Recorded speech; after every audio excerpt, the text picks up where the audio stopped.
Out of my eyesight, I discovered I can't tell the difference between the yellow and green. They looked okay on the pencil bodies, but with my color blindness, when I colored these down, they're identical. So I'm switching this one out to, this is either green or a gray. I'm not too sure, but I'm just going to darken my greens.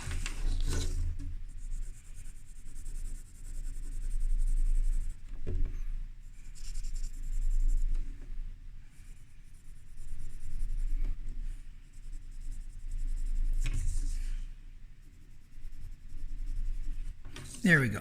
That didn't take very long to do a professional job now, did it?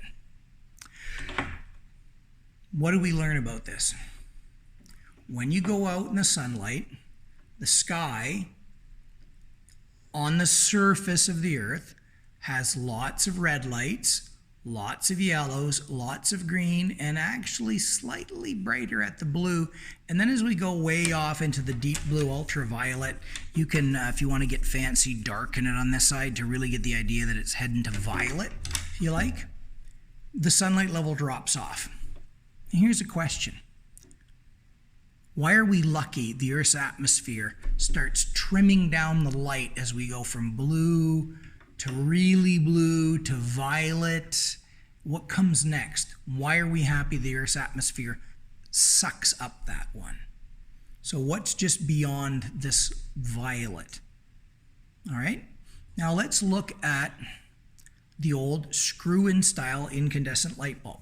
That's the one with the little screw base and the globe that goes over like this and has little wires inside, and for more than a century is the light bulb that goes on over somebody's head when they get a good idea. What's going on with this screw-in light bulb? It makes very little blue, lots of green and yellow, and lots of red. So this bulb makes lots of red. Lots of red and lots of infrared. And what is infrared? You feel that as heat. This bulb is very, very hot. But it doesn't really match the sun's curve too well, does it? It's not a very good match, other than it has lots of red. Now, an ordinary LED light bulb. These are the new light bulbs that use very little power, and all of your cell phones use this. If we look at the cold LED, do you see something funny? Is it overproducing one color? Like just really getting carried away with one color?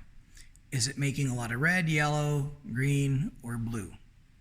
I think this is a pretty obvious one, that the cold LED light is very heavy in blue, where this one is heavy in red.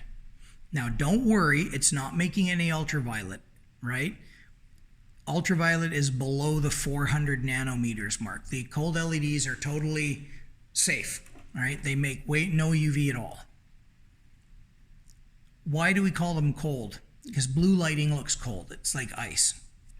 The warm LEDs, which you can buy, fix this, and the curve doesn't have nearly as much blue in it. It trims it out. But compared to ordinary screw-in light bulbs, all LED lights are very, very blue in color. So what? They look white enough to light our homes. But something important has been discovered. It's been proven that blue lighting prevents you from sleeping. And for the past 10, 15 years, we've been pushing people to remove the screw-in hot light bulbs and replace them with cold LED bulbs because you will save 6 times the electricity. However, as we switch from this lighting to this kind of light, and we've discovered that blue light keeps you awake and actual red light makes you go to sleep, what unintended effect has happened in our world? Can you explain that to me? If I gave you these two graphs and this one on a test, could you explain why cold LED lights are bad for your health? What happens then if you switch to warm LED lights? Not a problem. You could install them in your bedroom. That should be what you do. But your cell phone is using these. Your cell phone is screaming out blue light at you all the time. How long will blue light interfere with your sleep? The study seemed to indicate for children 3 hours. That if you stop watching TV or your cell phone, your brain takes 3 hours to cut down the wakefulness chemical you've stimulated. It's not imaginary. This has been very carefully measured. So in other words, using a TV or cell phone in the time leading up to bed is like having a cup of coffee. A cup of coffee has about a 4-hour effect on keeping you awake, and watching TV has the same.